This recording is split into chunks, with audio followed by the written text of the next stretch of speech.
What is up, everybody? Welcome back to another video. In today's video, we are recapping week 1 of Detroit Lions training camp. So let's look at the stock report. Let's get it started.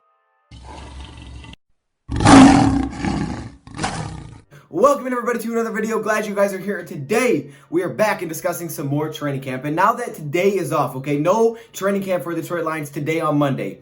That means week 1 of training camp is now in the books. So how do we look back at week 1? We do it the only way I know, and that's to do it as a stock report, okay? We're going to look at who has thrived, who has exceeded expectations, whose stock has rose, and whose stock has fell. That's what we're going to be looking at. Also, some people that have basically stayed kind of neutral up to this point. Maybe they've had some ups, some downs, and they're kind of in the neutral category. We do have a lot of players, not all the players, but I'm saying we got a lot of players on here. So comment below things that you would move around when you hear me say them. But let's just get right into this thing, man. Let's get it started. Injuries will be taken into account because unfortunately they have to be. So let's start off with the players that have risen their stock. Okay, these players that have exceeded expectations. It's all about expectations in today's video. All right, were you a very high pick? What kind of expectations did you have coming to Detroit? Where you look like you're going to be a starter? Did you even look like you were going to make the team? And now how have you performed, right? That's what's really important, because if you didn't have a lot of expectations and you played really well, you're definitely going to rise. That's kind of how I'm looking at this. So the first player we have is Amani Oruwariye, and it really doesn't matter how you say these. It's not in any kind of specific order, but Amani is the guy that comes to mind right away. And the reason you think that is because Amani has been the best cornerback so far in training camp, and I really don't think it's too comparable. Amani has been great since day 1 of training camp, and he has been making a legitimate push to say, hey, I should be the number 1 and number 2 corner by the time the season does start. He already has 1 interception, and he had a chance to make it 2. He had it in his hands and he dropped it. He's played very tight coverage all training camp. He's been very good, and he's won against incredible competition in Kenny Golladay and Marvin Jones, and he's played first team reps since training camp has started. There's a legitimate case that Amani could be the starter week 1, whether that's the number 1 or number 2 cornerback. Amani has been great up to this point. He's picked up where he left off from last season. It's awesome to see. Amani's stock has went through the roof. Amani, so far, you've looked great. Keep it up, my guy. Next up, we have DeAndre Swift. Now, unfortunately for DeAndre Swift, the last few days he has missed practice. He had an upper leg injury, and I think the Lions were just trying to be really cautious. We don't know how serious it is, but I do know that when he was on the field, he was basically unguardable. See, DeAndre Swift coming out of college did one thing very, very well. Yes, he ran the football like a beast. We know that, over 6 yards per carry at Georgia. But what he also did really well is catch the ball in the backfield. Now, he didn't get too many attempts at it, but when he did, he made the most of it. And so far in Detroit, that has been the problem for defenses. Linebackers have not been able to keep up with DeAndre Swift in one-on-one drill. We heard from Reggie Ragland say, hey, the linebackers have held their own, but that's when DeAndre Swift wasn't there. When DeAndre Swift is there, it's a problem because he's basically unguardable. He's like Theo Riddick, but he can run the ball better. I mean, I'm serious. This guy's going to be so good. Now, hopefully he's healthy, because if he continues to miss practice, he's going to move down to neutral and then probably slowly to the down category, because, again, injuries are taken into account here, unfortunately, but we just kind of have to do that to keep it fair. But for now, man, I have him still in the up category because that's how fast he came out to his start, because this guy was dominating early. He's still in the up category. Next up, we have Jamal Agnew. Jamal Agnew, the kick returner, punt returner, and now the receiver. Jamal Agnew has made a great transition so far. We've heard reports that he has run some crisp routes, and it wasn't expected that he would so fast make this great transition. And he has fit in just like a glove so far. He's been a gadget player that has added weapons for Matthew Stafford, and he hasn't looked out of place since. He hasn't looked out of place. The only thing that Jamal said that he struggled with a little bit were some of the offensive play calling early, but since then, Jamal has been great. He even says playing defensive back did help him. Jamal Agnew looks really good so far. He's explosive. We know that. If you get the ball to him in open field, and we've even seen a couple of reverses, this guy can be used all over. All right, there's so many different ways you can get Jamal Agnew the football. And once it's in his hands, he's dynamic, he's explosive, and so far he's been great in training camp. Next, at number 4, we have Quintez Cephus. Quintez Cephus, the wide receiver, the rookie, out of Wisconsin. Now, wasn't the fastest player. I know his 40 time wasn't the best. Okay, we know that, right? 40 time wasn't the best. But on film, you could tell this guy was really good. And so far in training camp, the reports have been things like this. He just keeps finding a way to get open. He just keeps making plays on the football. Quintez Cephus has been great. Quintez Cephus has been great so far. And again, in a crowded receiver room that's filled with so much talent, he's sticking out. That's impressive. He's a rookie. His expectations weren't super high. He was a day 3 pick. I mean, he had expectations, but they weren't like, hey, go out there and play really, really well. But he's doing that. So he has to be on here. I mean, Quintez Cephus, man. Are you serious? Really? Come on, man. Did we just really steal you out of Wisconsin? Hey, I'll take it.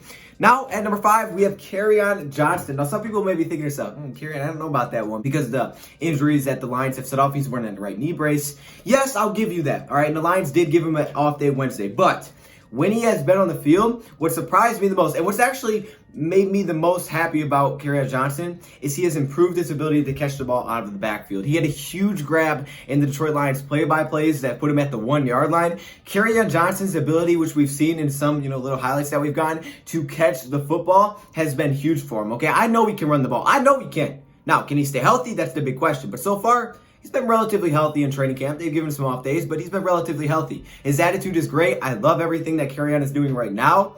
And look, he's getting an opportunity to shine with guys like DeAndre Swift out. Kerryon Johnson, to me, his stock's going up. Next up, we have Jonathan Williams, the new running back. Here we go, another running back, because again, we have some running backs who are dealing with injuries. Jonathan Williams stepped in. Let me just say, the guy had very low expectations. Very low expectations. We tried this guy out. Okay, we signed him. He probably won't be here that long.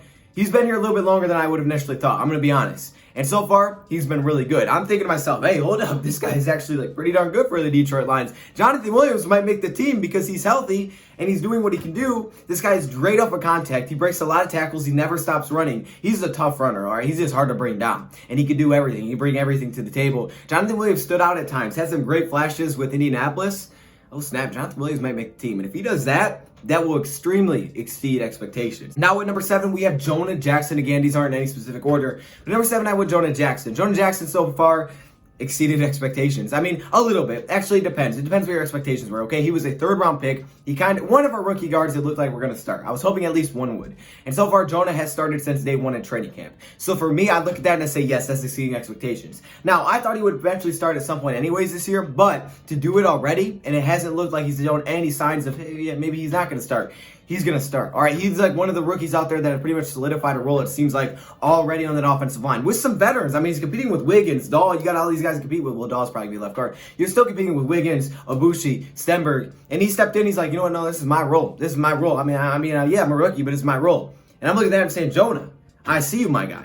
Let's keep going down. Next up, we have Taylor Decker, the left tackle. Now, Taylor Decker so far has shocked me. I'm going to be honest. You're going against Trey Flowers day in and day out in individual drills, and you've held your own. You can see it every time we watch him, man. The footwork. Trey Flowers gave him some compliments. Trey Flowers gave him compliments because Taylor Decker's been really good. Taylor Decker is on a contract year. He needs to get paid. He needs to show out in practice, and he needs to show out in games. He's put in the work this offseason. You can tell this guy's hungry. He's ready to go.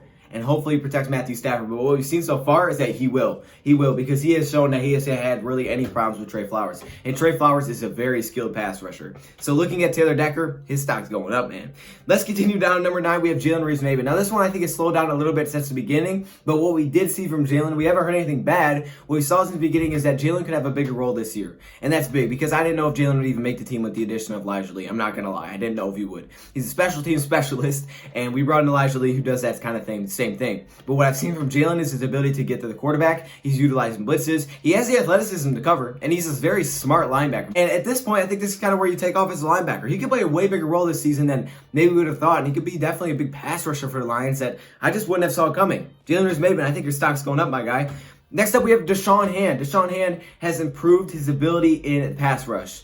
And that's all he needed. That's literally all you needed. You needed 2 things, Deshaun Hand. You need to stay healthy and improve your pass rush, and you're going to be extremely dominant. If he's doing that, which he is so far, I don't know. Offensive lines are going to have a problem. Y'all need to stop sleeping on this D-line, because offensive lines are going to have a problem with Trey Flowers and Deshaun Hand if he develops some kind of pass rush. Because he stuffs the run.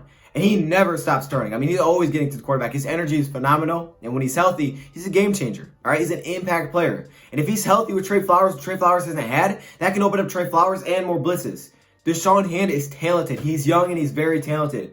But like some other players, he just needs to be healthy, and he also needs to develop a pass rush game. So far, he's developed a bull rush, or he's developed some interior pass rush moves. That's going to take him to a new level. Number 11, we have Nick Williams, another interior defensive lineman, who I thought would be a rotational defensive lineman. It looks like he still will.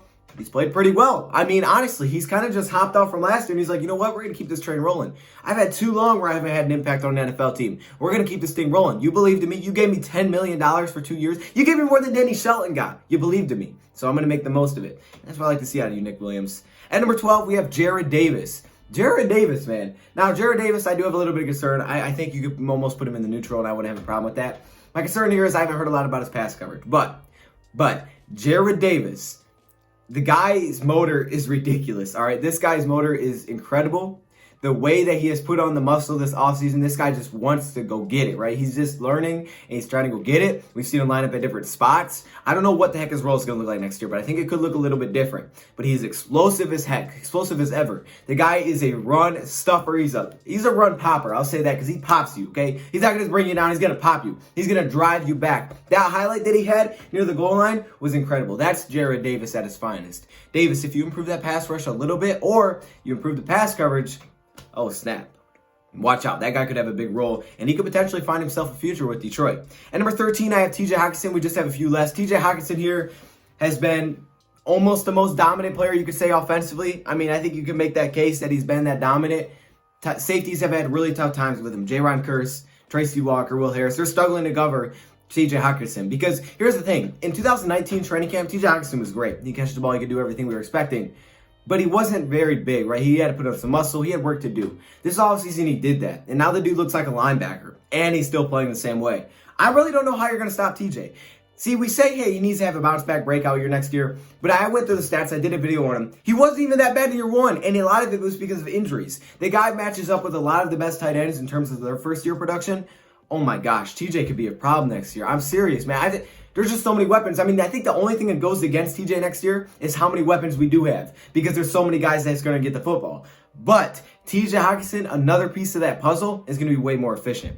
At number 14, we have Marvin Jones Jr., and I think he's been the best offensive player so far. I mean, I haven't heard a day go by. Same with TJ, but I haven't heard a day go by where it's like, oh, Marvin, he was okay today. No, it's Marvin was great. Marvin was great. Marvin was great. Marvin's unstoppable. There's really no way to cover this guy. He doesn't have to be open. He'll still catch it. Like, I really don't know what you're going to do with this. Kenny Galladay and Marvin Jones. Kenny Galladay recently has been kind of sitting out of team drills.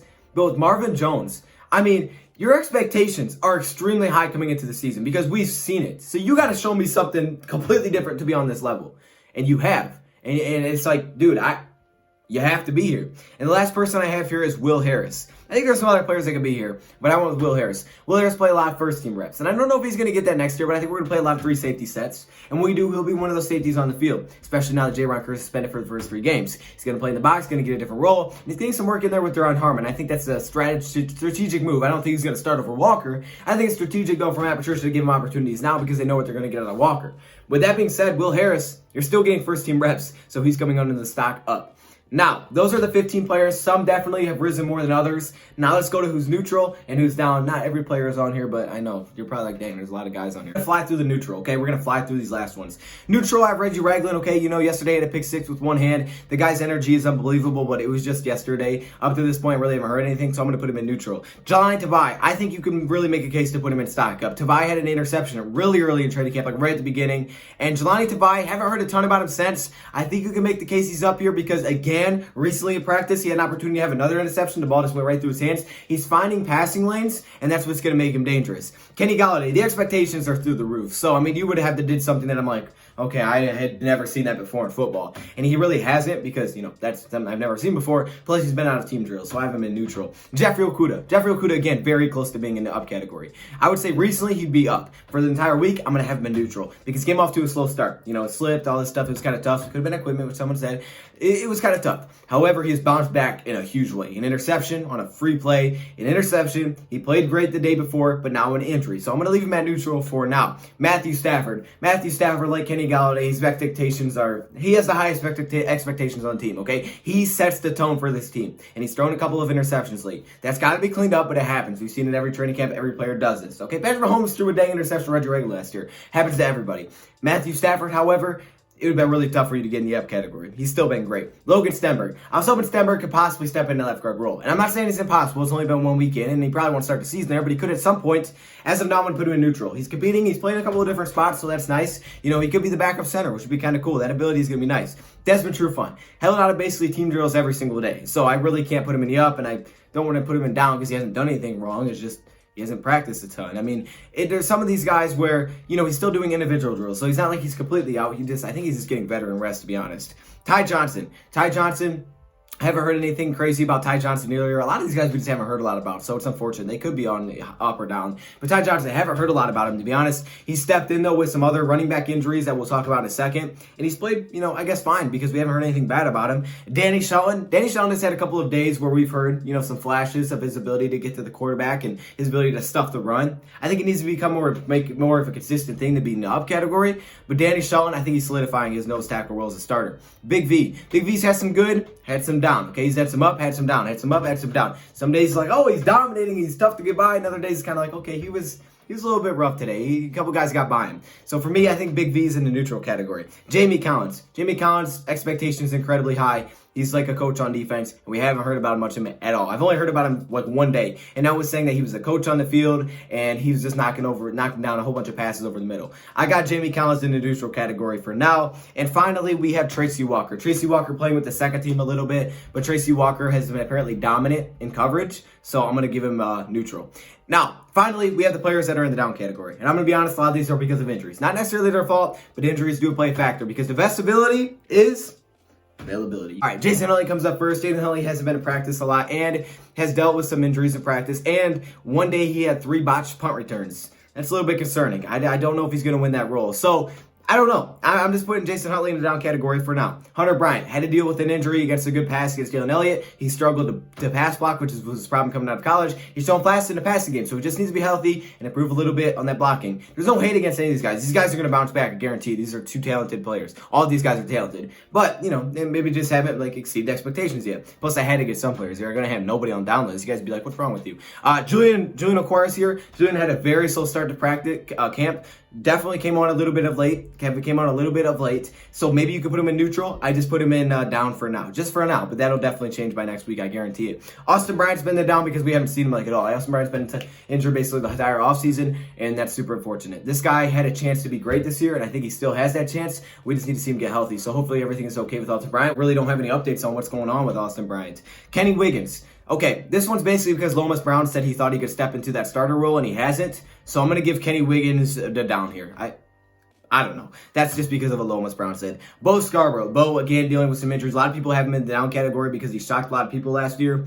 Bo, again, he's got to be healthy. I mean, for the most part, every guy named was just because of injury. So it's not necessarily that they're playing trash. It's just you got to be healthy. I mean, that's what it is. And that's unfortunately how I have to do it because, the Lions have been really good in training camp. For the most part, we've had a lot of good individual performances. Some honorable mentions made for up is Aaron Sipos because he won the punter drill, maybe. I don't know. Let me know your thoughts, comments below. Thank you, bro, for watching. And I'm out. What's up, guys? Jeremy Davis here, wide receiver for the Detroit Lions. Just want to encourage the Lions fans and any football fans in general to subscribe to my guy's channel, Dose of Dion.